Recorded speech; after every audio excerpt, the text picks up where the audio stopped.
With the iPad mini 6, Apple finally released an updated version of its smallest tablet that has lots of new features. We get a completely new design, much more processing power, Apple Pencil 2 support, as well as a bit bigger screen. The display does have a huge downside, however. Still, is it a good buy at around $500? I'm NJ from mynexttablet.com, and that's what you will learn in this review.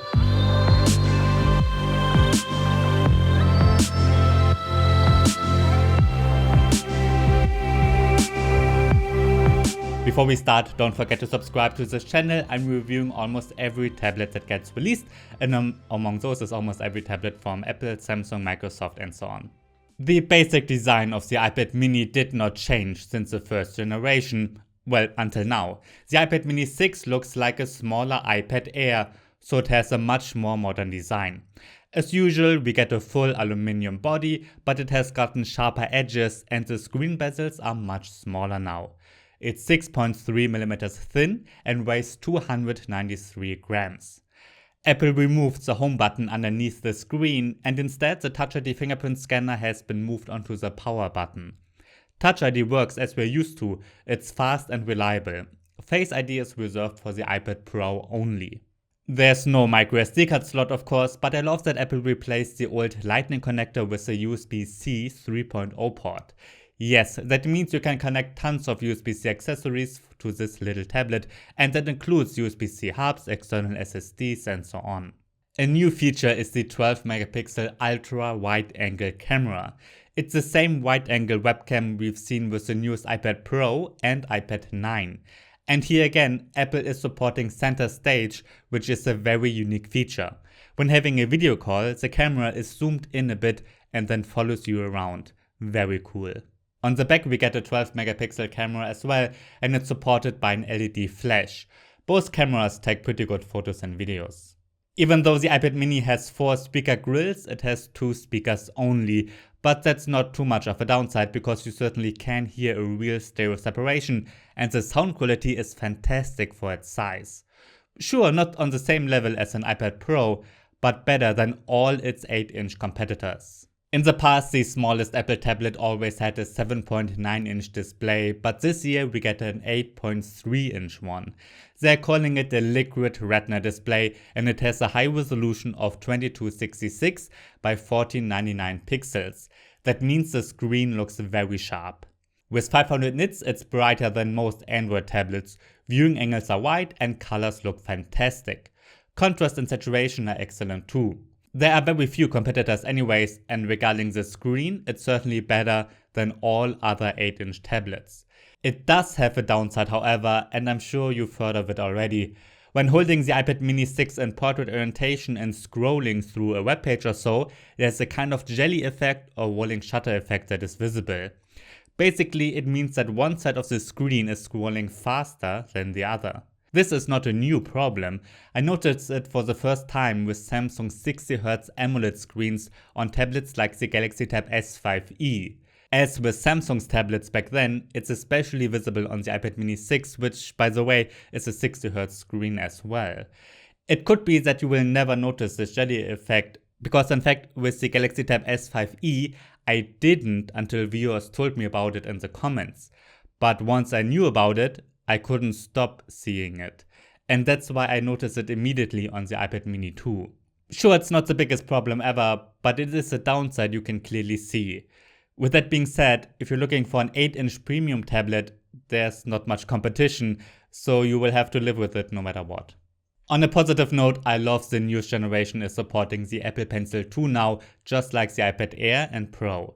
As with its bigger brothers, the pen is charged inductively by placing the pen onto the tablet. I don't have much to say about the pen. Basically, it works exactly as it does on the iPad Air. The Apple Pencil 2 supports over 4000 levels of pressure sensitivity, is very precise, and it's fantastic for handwritten notes and drawings. On the software side, it's well supported too. With the scribble feature, you can use handwriting in every standard text field, and handwriting recognition works great. And while the Apple Notes app looks very basic on the surface, it has lots of great features for the pen. A new feature in iPad A15 is a new quick note that you can start by swiping inside any app from the left corner to the middle. It works great on the iPad mini. Inside the iPad mini 6 runs the same Apple A15 processor that has been introduced with the newest iPhone. Well, almost the same. Here it's clocked at 1.9 GHz instead of 2.3. In addition to that, we get 4GB of RAM and a 64GB or 256GB internal storage. There are options with 5G as well. Benchmarks like Geekbench 5 and 3D Mark demonstrate that it's faster than every Android tablet on the market today.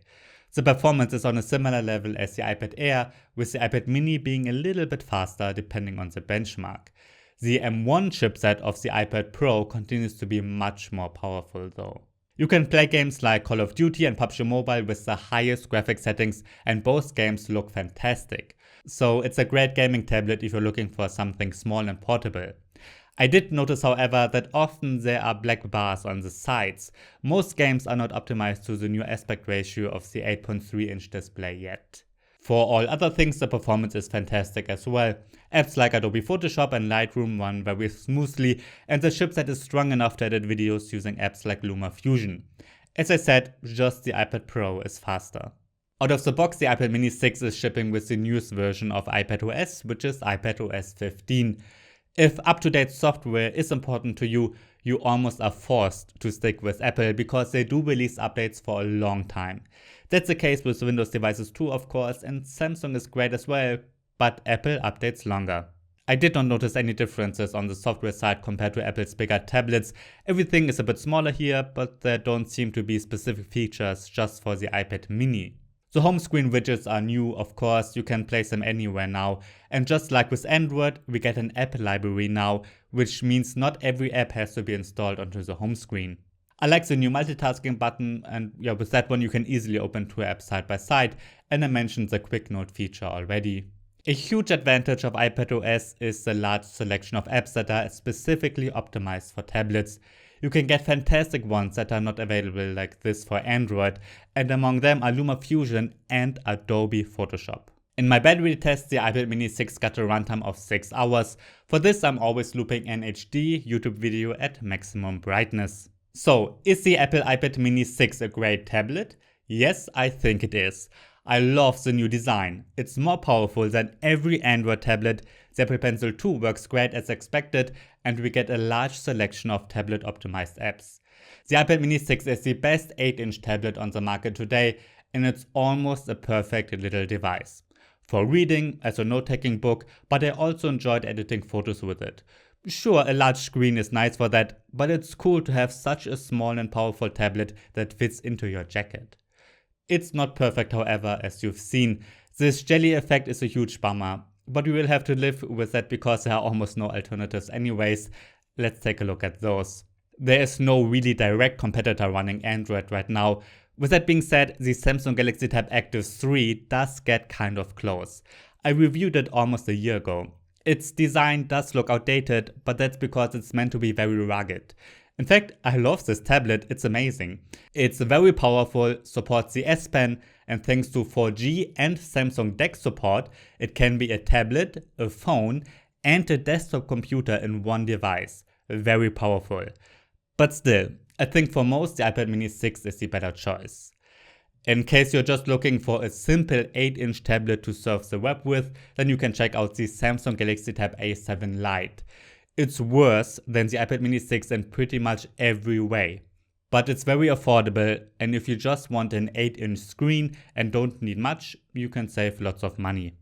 Alright, that's the end of my review of the Apple iPad mini 6. If you have any questions, feel free to write them down below. I'm NJ from mynexttablet.com. Thanks for watching and see you next time.